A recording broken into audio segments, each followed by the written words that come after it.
Welcome back to Silestead Sisters Story Time. Emma and I are missing you guys a lot lately. What did you guys think of Punchinello? Wasn't that such a cool story? Being created in God's image. Such a great thought. And Punchinello really got to learn so much from his creator. So today's story will be The Princess and the Baby. The wicked king of Egypt was worried as could be. Israelites, he fumed and fussed, that's all I ever see. They work our land, they breathe our air, those Israelites are everywhere. If I'm not careful, some fine day, they'll up and take my land away. I'll make them suffer, then they'll leave, and Egypt will be mine. Those Israelites will know this king is not without a spine. He made them carry stones and sticks and great big heavy loads of bricks. And worst of all, he planned to kill the baby boys of Israel. Oh, what a wicked man he was to think of such a thing. But many of the Israelites were smarter than the king. They hid their baby boys from sight and kept them hidden day and night. They prayed and prayed that God above would help them with his strength and love. One mother tried to keep her baby quiet as a mouse, but every day the soldiers of the king rode by her house. If he should cry as they pass by, they'll know he's here and he will die.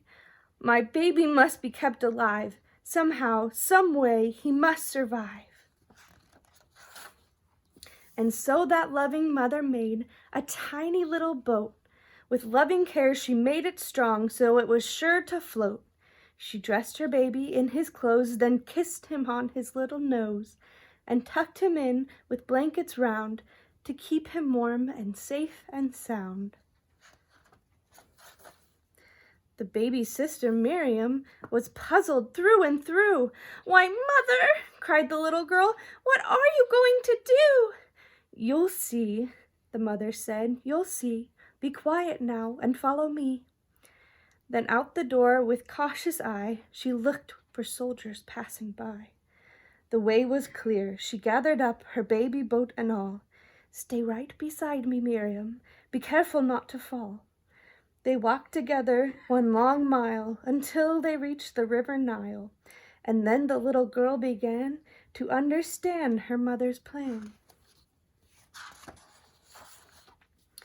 And when they reached the river's edge, they put the strong boat in, then laid the baby down inside. No water touched his skin. He didn't cry or make a peep. He simply yawned and went to sleep. The mother wiped away a tear. The king will never find him here.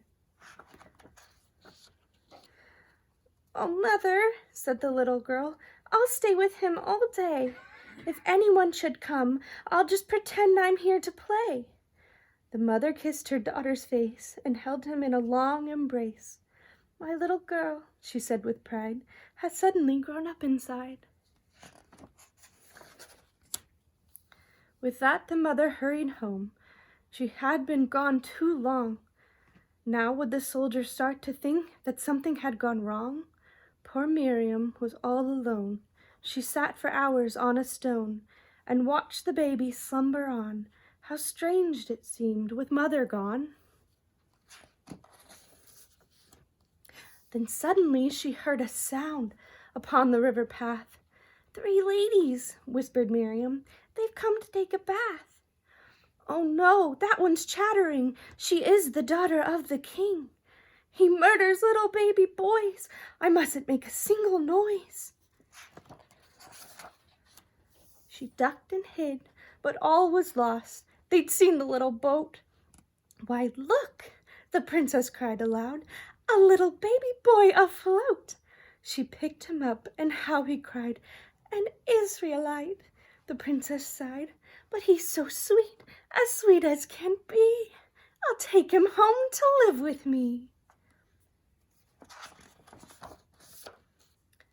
The ladies hadn't noticed that young Miriam was there, so she approached them now as if she didn't have a care.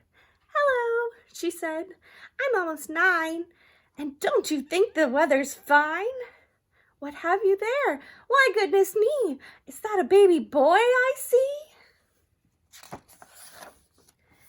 Why, yes it is, the princess said. I found him floating over there. You'll need a nurse, said Miriam, to give him proper care. I know a lady Israelite who'd nurse him for you day and night.